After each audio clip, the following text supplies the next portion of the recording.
Hey everyone, and welcome to the Sunny Go One Piece podcast. On this episode, we're going to be diving into episodes 502 through 504, which will cover manga chapters 587 through 589. And we reached the climax and tragic conclusion to the Ace Sabo Luffy flashback.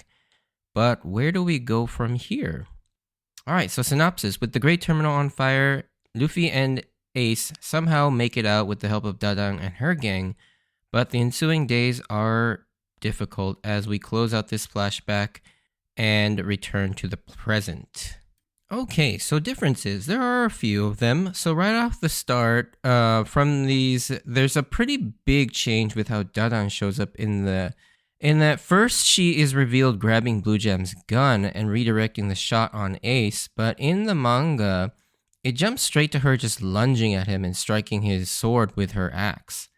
So there's that whole gun thing that's basically left out of the manga. There's an extra scene of Luffy trying to leave the house to go look for Ace and Dadang as well.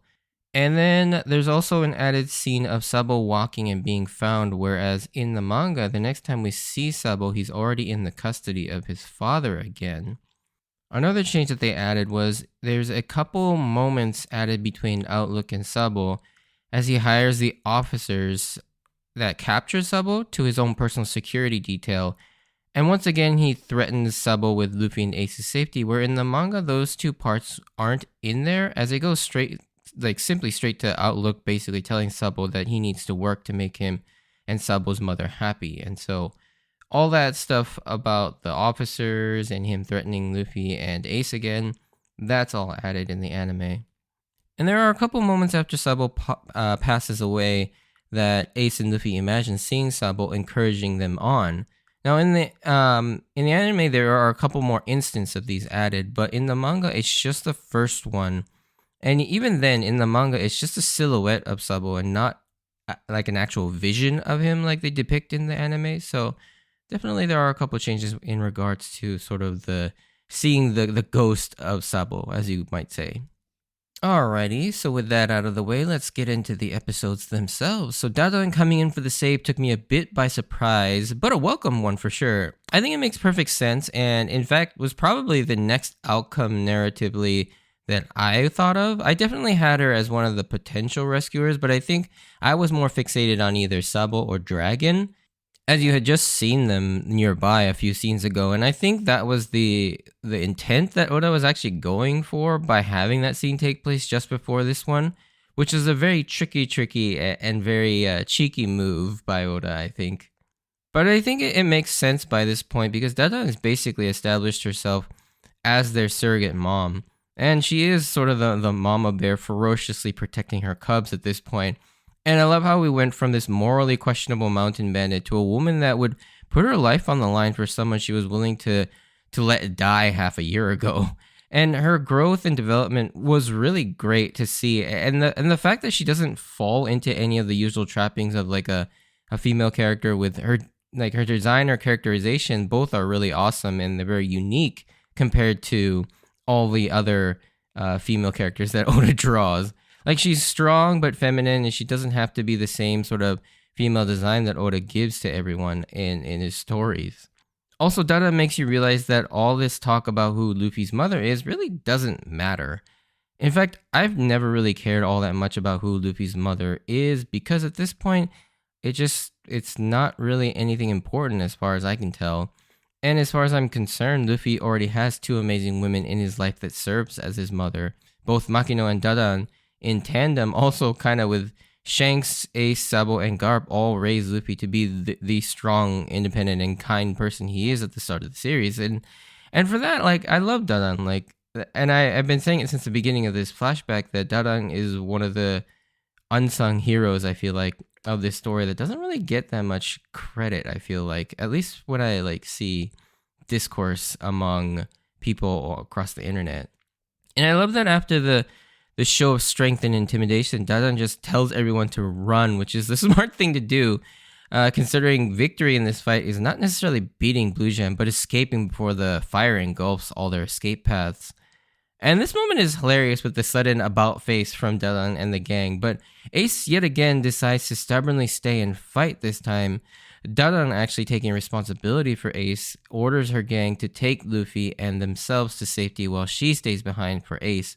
We unfortunately don't get to see what happens with that until later. But the next scene is one I kind of talked about in the last podcast episode, actually. And it's the moment where Dragon and the Revolutionary Army come in to save the people of the Great Terminal. This moment definitely lends more credence to the theory that Dragon is a Devil Fruit user, as he uses a massive blast of wind and blows a path through the fire to allow the trapped people to get to the safety of their ship. And we also get to see Ivankov and Kuma as part of the Revolutionary Army here as well.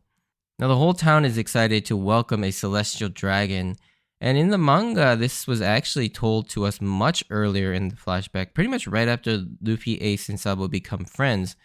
It was weirdly told to us by the narrator all that time ago, and it's at this time that Sabo unfortunately decides to set off on his dream of sailing the seas to become a pirate, as he can't let another moment of him being locked up pass him by. Sabo steals a small fishing ship and sets out, but as he's passing by the world government ship, the celestial dragon named Saint Jalmac fires upon Sabo's ship for perceived disrespect. And there's a couple things about this moment that came to mind, especially on Rewatch. First is, why is Saint Jalmac even here? Like, what reason would a celestial dragon have for coming to a small nation like the Goa Kingdom? And I don't think this was ever revealed to my knowledge, either now or in a future episode. Now, here's my theory why he might be here. So I think the Goa Kingdom could have been one of the original 20 kingdoms that made up the world government 800 years ago when it first formed. And perhaps St. Jalmac's family were the original royal family that were from and ruled the Goa Kingdom before leaving to become a celestial dragon up in Marijua. So he might be here to check up on his kingdom, and that's really the only reason I can think of that he'd come all this distance, for a country that's not of really any great significance, at least at this time. Of course, this island will eventually go on to be the birthplace of Ace, Luffy, Dragon, and Garp, all who, aside from Garp, will go on to be infamous around the world. But of course, Garp is also very well known as a marine hero, so it's actually going to eventually get a lot of people who have some sort of a famous lineage coming from this island. A couple other interesting notes in comparison to the celestial dragons that we saw in Sabodi is how the citizens of Goa Kingdom not only welcome the celestial dragons, but seem to genuinely be excited about it, and highlighting how little exposure they've had with them, because the citizens of Sabodi react incredibly differently to the celestial dragons there. As we saw, anytime they came, everyone was shaking in their boots in abject terror in their presence, and this is probably because being so close to Marijua and the location of a well-known slave auction, they were there frequently enough that people saw the true horror of these people. Another small minor detail is that you'll notice that Jalmac is wearing a rectangular helmet apparatus, unlike St. Charles and the other Roswald members we saw in Sabodi wearing the bubble-shaped ones, and that's probably due to the fact that the Sabodi bubbles are only useful near Sabodi, as stated by Hachi when Luffy wanted the bubble bike. But also, I don't know, in later instances, we do see other sort of celestial dragons have the round bubble helmets as well. So I don't know if this is just a stylistic choice from St. Jalmac to wear a rectangular one to differentiate himself. But yeah, I noticed it was really weird because I think he's the only one we do actually see wearing the square ones. Or perhaps maybe the rectangular ones are like the old style, and so like the modern ones, they use the bubble ones. I don't know. It's just a really weird detail. But after a couple days, Ace and Dadan are able to make it back and finally get to see what became of the confrontation between Blue Jam, Ace, and Dadan. And this is where Dadan really shows just how amazing of a person she is now, and how much she's come to embrace being a guardian and parent to these kids.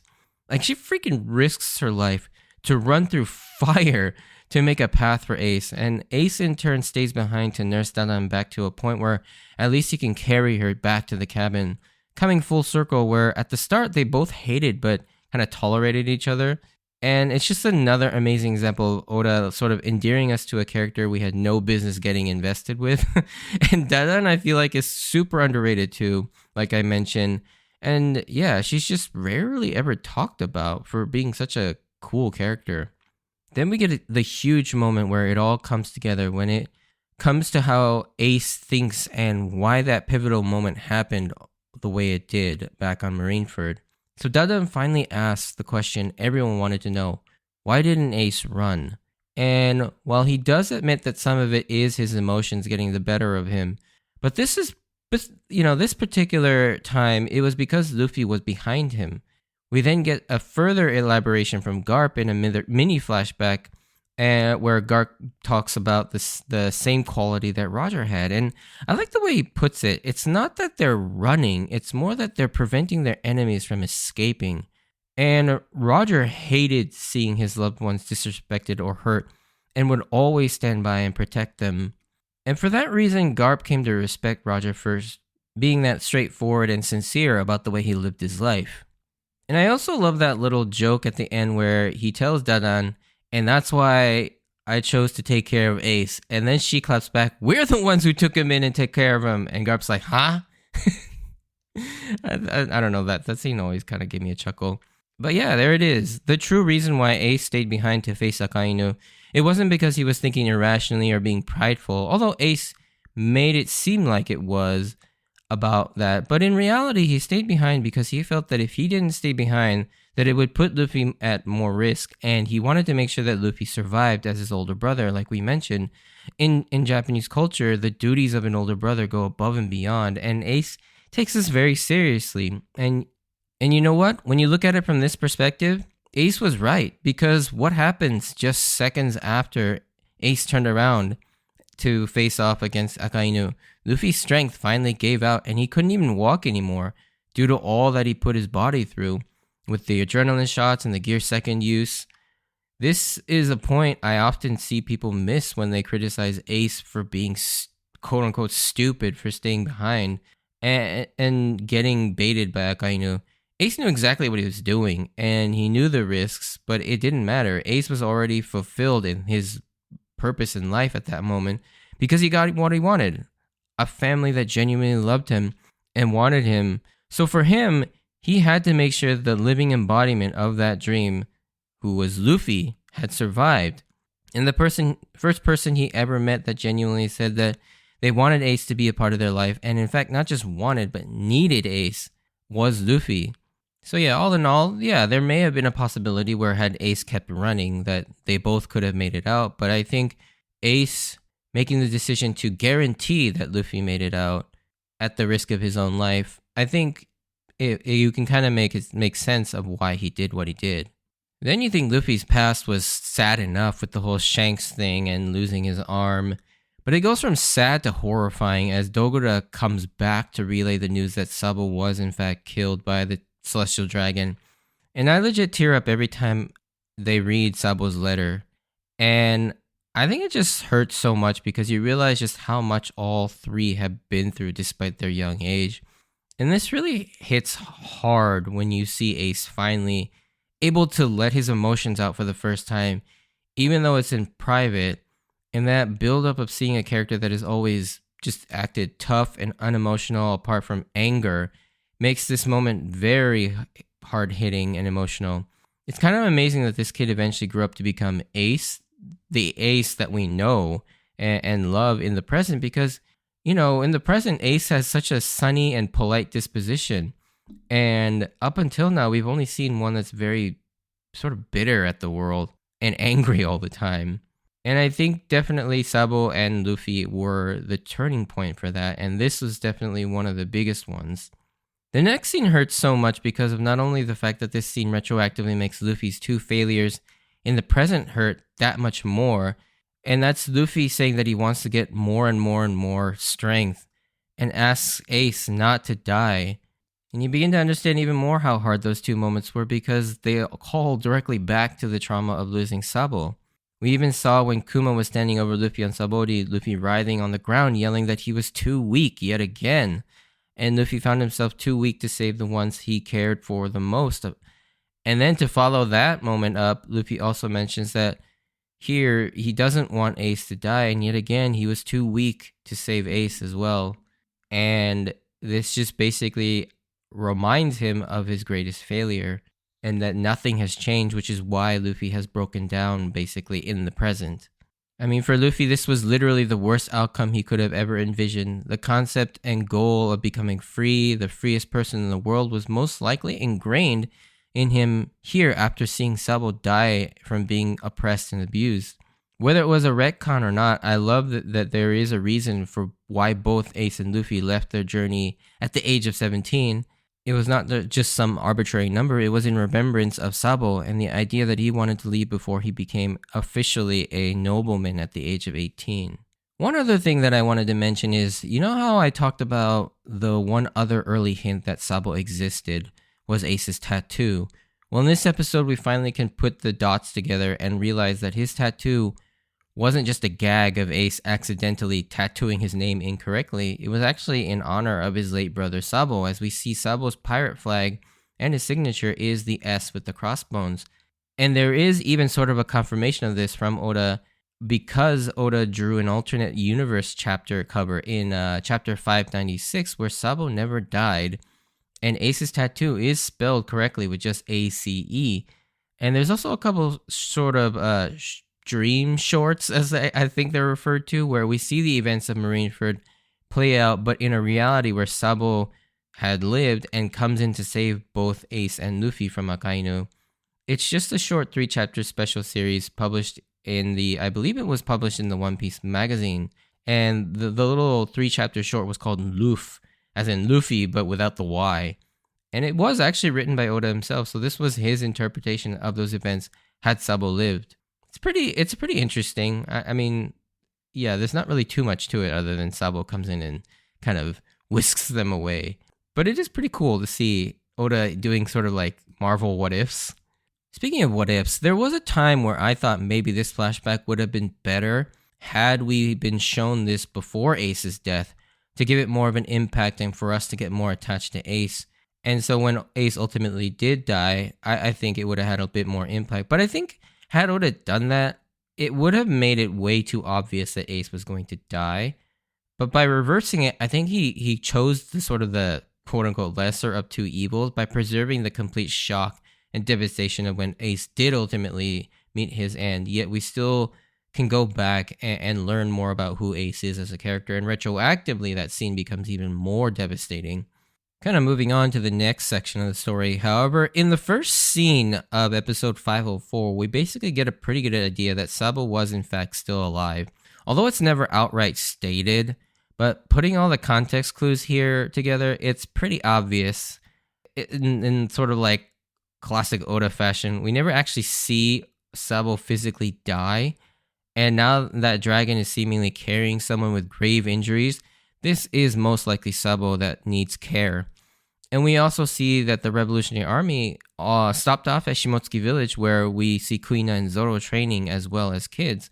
And we also see that, or I guess we hear that Kozaburo gave them some food for their trip back to Baltiago. Of course, this raises so many questions about if Sabo is in fact alive, where has he been this whole time? And why didn't he try and come save Luffy and Ace? Now, I don't want to get into that here, as there will be plenty of time to sort of bring up those sort of questions later on. But yeah, it is interesting. I don't know if Oda meant for this to be a mystery, because it's pretty damn obvious. I don't think anyone for a minute thought that Sabo was actually dead after seeing this scene. But with Sabo gone, it's really wonderful to see Ace begin to realize that it really is his sole responsibility to look after Luffy now and fulfill Sabo's last request to take care of their little brother. When Ace falls back into his loner habits and lets Luffy get injured by the bear, it really hits him just what that really means to be a big brother. And this is where we see Ace start to genuinely work on bettering himself, not for his sake necessarily, but for Luffy's sake. He asks Makino to help learn manners so that one day he can go thank Shanks for saving his brother, which we did see in the Ace and Whitebeard flashback. And I think this whole thing is so sweet, including the montage of them growing up and getting closer than ever over the years, until 7 years later when Ace turns 17 and can finally set out on his journey. It's a really cool sort of growth. Unfortunately, we don't get to see most of it, where we see the ill-tempered Ace go to the bright and shiny, like happy Ace that we see. But just when you think Dadan wasn't at Ace's farewell, she is actually the one taking it the hardest. And I love that she's basically grown herself fully into becoming their mother. And like I've been saying, it is such an underrated character and story. She also has an equally heartfelt yet hilarious send-off for Luffy as well. And when it's his turn, we finally get to see Luffy set off on his journey. And I love that the fisherman is like, take my boat instead of that small boat. It's going to sink immediately. And of course, it does sink shortly after he sets off, as we saw at the beginning of the series. And one really cool thing about this flashback is that we finally get to see the moment where Luffy knocks out the Lord of the Coast. Yes, that very same one that attacked him as a kid and ate Shanks' arm. This was actually in the manga in chapter 1, but for some reason it was cut out of the anime at the very beginning. However, for anime-only watchers, it's pretty cool to see it here for the first time, since this is the real first Gomu Gomu no pistol that has so much... It creates so much more weight to it after seeing Luffy try and perfect it for like 10 years. And now that he's got one successfully that he can shoot off, and the first one we do see is him knocking out the same one that terrified him as a kid. Of course, we've all seen this scene in We Are. Like, it's in the theme song. In fact, it's so vividly clear because it makes that sound effect whenever it plays the theme song. But yeah, it's nice to see it properly actually in the story. The flashback ends on the same upbeat and hopeful note that the series started all the way back in chapter 1 or episode 4. But when we cut back to the present, Luffy is just reminded of just how weak he still is. And this moment really puts Luffy into perspective. Like, it wasn't that long ago Luffy felt like he was a weak crybaby trying to follow in his cooler, stronger, older brother's footsteps. And this sort of ultra-confident, monstrously strong and upbeat guy has dealt with a lot of trauma already in his life. And it really paints Luffy in a new light in that... And I know... I felt like I've been kind of taking Luffy for granted in the terms of like who he is and the way he is. Like, this all just came naturally to him, and I'm sure it is very natural to him to stay upbeat and confident, but at the same time, Luffy has had to struggle and work for things, and a lot of the things he's had to work for. And for the first time ever, we see Luffy lose that unwavering belief in himself, and he failed to do the one thing he promised himself he would do. But not only was he still too weak to protect his crew, but he feels like he let another brother die because he was too weak. And Luffy is now brought down to his lowest moment. Like, he seemingly lost everything and has been torn down, completing sort of that arc of discovering his weaknesses and also failing. But it will be interesting to see how Luffy bounces back and overcomes this tremendous loss, because we know he will.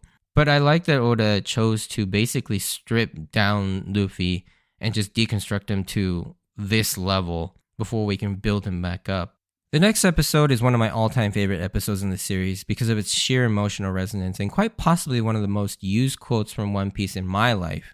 It has saved me so many times in my life and has given me perspective on a great number of things. And I honestly can't wait to talk about this episode because it's definitely one that I've been looking forward to talking about for a while now because of just how important this episode is, not only to the series, but to me personally. But anyways, if you did enjoy this, send me a like or comment, and if you want to join me on this journey of rewatching One Piece, please consider subscribing. Check out my Instagram and Twitter account at SunnyGo Podcast for updates on when I post new episodes, and to see some pictures of my manga collection. And as always, I wanted to thank you for taking the time to listen to my podcast. It's going to be a small spoiler section, just to talk about a few things. But if you're not interested in that, stay safe out there, and I hope to see you on the next episode. Bye!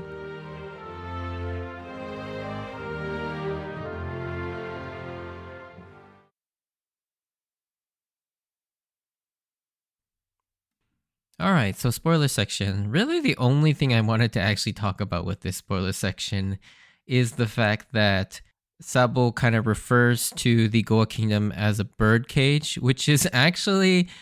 obviously, it's not intentional, but it's a nice foreshadow of when the next time we actually do see him is in Dressrosa, where Doflamingo actually encases the city, a celestial dragon, mind you, in a literal bird cage.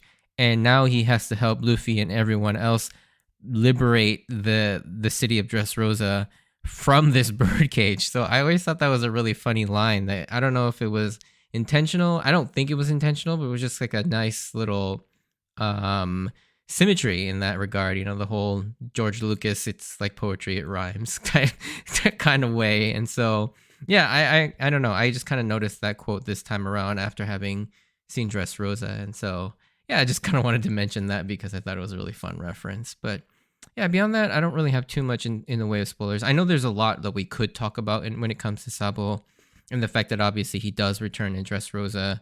You know what's funny though? One thing I guess I will kind of talk about in my own personal experience, even though I knew Sabo was still alive and somewhere out there, it caught me by complete surprise when he did actually show up in Dressrosa. Like, I think my reaction was literally Luffy's reaction when he saw Sabo, because I didn't think that Sabo would actually return for a while, to be honest, and I didn't know what capacity he would return in. But yeah, I was actually still caught off guard by that reveal. Of course, there's a lot of, I don't know, a lot of criticism when it comes to Sabo's sort of place in the story. A lot of people just see it as another Ace, like he basically just replaced Ace, which is true.